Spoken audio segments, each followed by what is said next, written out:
Přátelé, přicházím s něčím, co se v České republice ještě nikdy nikomu nepovedlo. Mám totiž rozhovor s jedním z nejrychlejších a nejlepších kytaristů současnosti, Michaelem Angelem Batiem. Michael je průkopník stylu shred hraní na kytaru a byl označen časopisem Guitar One nejrychlejším kytaristou na světě. Ale chápu, že ne každý z vás ho může úplně znát, takže se mrkneme chvilku na historii jeho kariéry.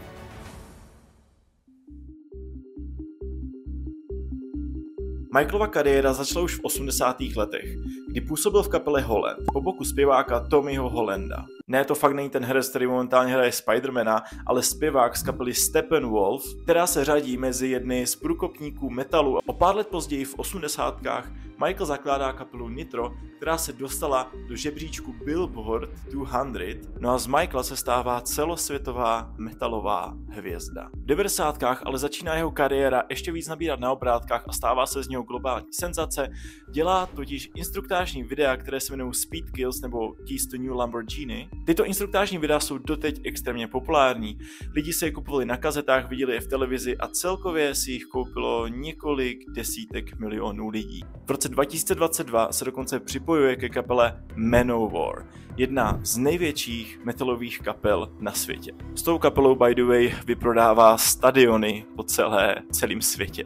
No a zároveň se Michael dostává na solovou kariéru, kde touruje po celém světě, no a asi před pár týdny se dostal i do České republiky, kde jsem s ním udělal rozhovor. Ovšem to nebylo jednoduché, protože Michael jen tak nedává někomu rozhovory a když se přišel pořadatel zeptat do backstage, jestli můžu přijít udělat rozhovor, strašně se vyptával, co dělám, kolik lidí mě sleduje, s kým jsem ještě dělal rozhovor. Prostě chtěl tam opravdu někoho, kdo rozumí hudbě a bude se ptát na nějaký normální, dobrý otázky. A to, co mi udělalo úplně největší radost, je to, že když jsem odcházel, tak mě Michael pochválil za dost dobrý otázky a že mě bude doporučovat dalším umělcům z LA, kteří budou tourovat po Evropě.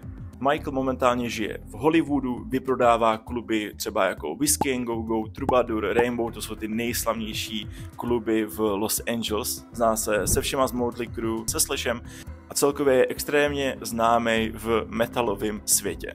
My se teďka pojďme přesunout do backstage, do Svatobořic, kde Michael vyprodal celý klub a mně nezbývá nic jiného, než doufat, že se vám rozhovor bude líbit.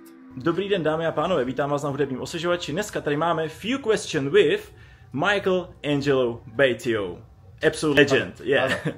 Let's go. So, I have like 5 questions, few minutes, let's go. Do you think that the world still needs guitar heroes like in the 80s and 90s, and who would it currently be? I think guitar is the most, I don't think I know, guitar is the most popular instrument in the world, and it's the most versatile. Look at the players today versus yesterday. Look at country players from the 1950s and Jimi Hendrix in the 60s, how different guitar is. I just think it's different. I'm not sure the era of the guitar hero is here, but, you know, bands like Polyphia and, you know, Marson, there's a lot of great new talent. So guitar is alive and well. You heard of Fontaines DC? Yeah. Yeah, they're really popular right now. Yeah, one of the earliest bands right now, and they're really great. Yeah. So my personal question, because you know I watched you play a lot of times, and I always wanted to ask you this. You are known as the fastest guitar player in the world, or one of the fastest. I think you're the fastest, but you know it can rely on whoever you ask. Right, of course. But I'm curious, what's going on in your head when you are playing that double neck upside down? Are you stressed that you're gonna fuck it up, or or are you just in like trance, like in the other world? You know, it's more like that, a trance. It's that I wouldn't use that word, but. Okay. It's like if you were playing football. Okay. You study before the game, but when you play the game, you don't think about playing it. You just play. Okay. So I don't think about playing the double guitar or single guitar. I've already done the thinking before I get on stage. It's a natural. And can the thinking on the stage be bad for you? I think so. You can cycle in it. I think so because. I concentrate on the playing and not thinking about the playing. Yeah. I think because then you're like a third person looking at yourself. Yeah. Another person saying, yes. well, okay. And you're judgeful. Yeah. To it's yourself. an extra thought process you don't need, in my opinion. All right. Thank you so much for your question, Michael. Another question is, who was your first guitar hero? I know you get this a lot, this question. I know you love the Beatles. I do. And I think your favorite was Jeff Beck? No, not at all. So that's wrong. Yeah. I read somewhere that it's Jeff Beck, so you can I like correct Jeff me. Beck. I liked him. He really wasn't a factor at all. I love his music, but I never... Guitar players that I liked, the earliest one I can say that was an influence might be like Eric Clapton and Ritchie Blackmore. All right. But then it was Al Di Meola and John McLaughlin and Alan Holdsworth, those types of players. Yeah. But because I was still a boy, I was still a kid.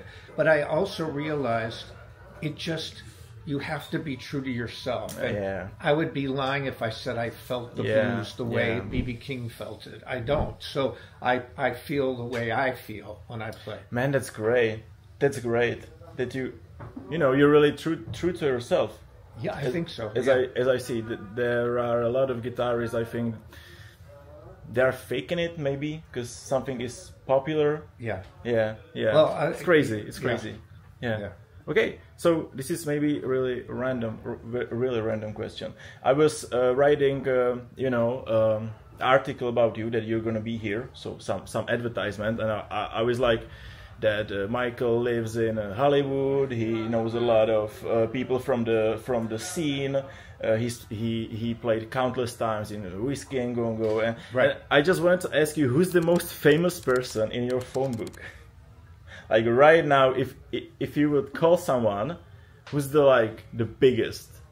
Well, it's not the biggest, but it's one of my good friends, Mark Tremonti. Oh, okay, yeah. So nice. There's a lot of them, but I can't say some of the superstars because they get mad. Herman Lee, Gus G, those are people I talk to. I think my first interview on the Music Refresher was with Gus. Yeah, he's a great guy. Yeah, he's really great. Yeah, very humble. Very cool. Really humble. Yeah, extremely humble and extremely great.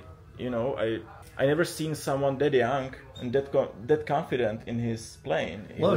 He's another one too that he knows what he is. Yeah, and he doesn't. Because we've talked about it before. I spent a month sitting next to him in a bus on tour. But he's true to himself, and I think that's the difference between people who make it. So I actually played my double guitar in front of Les Paul. I have an autograph from him. I met him and hung out with him. Jesus. When I played my double guitar, he looked at me after the show and he said, "And I thought I invented everything." No way. Yeah, he said that to me. Yeah. I'm gonna put it there, man. Okay, so I have the last question. Yeah.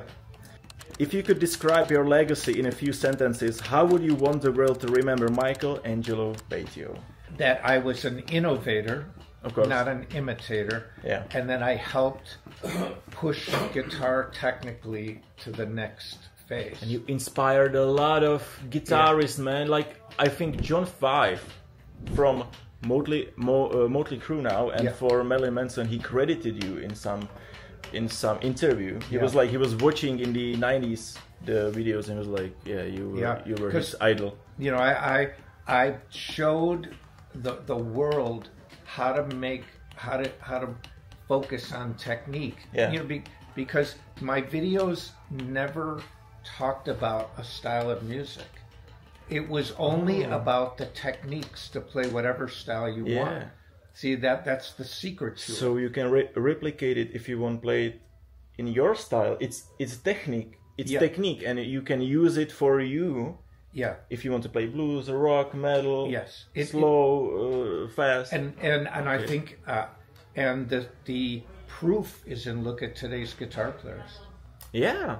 I mean, they started somewhere, they got to watch my videos, and even today, Speed Kills, 100 years from now, I took the mechanics and reduced it to the smallest, to the molecular structure. There's other great teachers out there. There's so much good content, but you can't show alternate picking in a more direct way than I did it. No matter what you do, I agree. You know, I agree. That's not saying it's better, but that's the legacy that it's gonna be there. Yeah, it's like books from piano 100 years ago. They're still relevant because that's how they taught, small increments. And that's exactly what I did. You can't write a shorter exercise. I show alternate picking in 5 notes. I need to watch it again and again and again, you know. Well, it's the concept that it's so direct, and there's no extra things to add in the way of the lesson.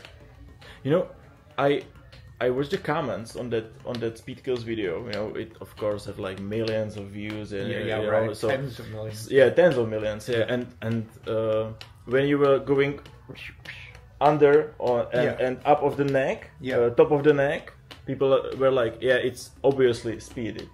It's never been sped up. and sped up.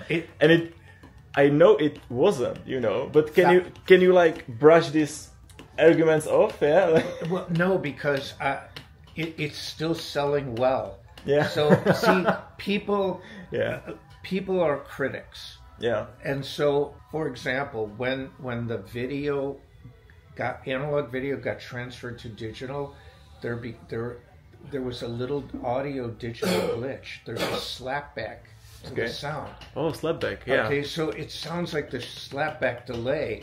It wasn't in the original, but all of a sudden it had 20 million views. But when people say it's sped up, you'll see it tonight. Oh, There ain't no boundaries. I saw it on your Instagram. It's the exact tempo as when I first wrote it, and there's no reason to speed it up. If I sped it up or cheated over the years, I wouldn't be here today. Of course, people would and I call know. it up. But you know, haters are everywhere. I was speaking with Leon Hendrix.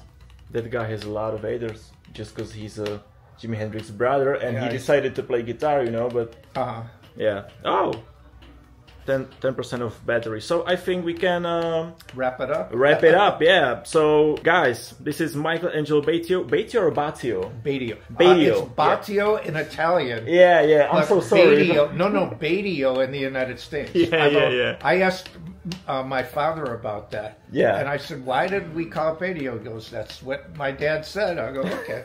And thank you so much, man. Thank you. Yeah. And thank you for watching, guys, and see you around. Yes. Have a nice show. Přátelé, tak toto je konec rozhovoru s Michaelem Angelem Batiem. Doufám, že jste si ho užili aspoň trošku jako já. Snažil jsem se dávat otázky, které překvapí Michaela, ale i vás. A občas překvapili i mě, protože nechápu, v jakém stavu jsem to psal, ty otázky, protože je docela crazy, že mě napadlo něco takhle jako ambiciozního nebo trošku šíleného. No a mě nezbývá nic jiného, než vás poprosit o like, odběr nebo sdílení. Se vším si dávám hroznou práci, jsem na to jenom já a můj editor, všechno trvá hodiny, desítky hodin, klidně i týdny práce. A tak, klidně mi dejte follow na můj osobní Instagram, každý follow vracím, no a mějte se krásně. Ahoj.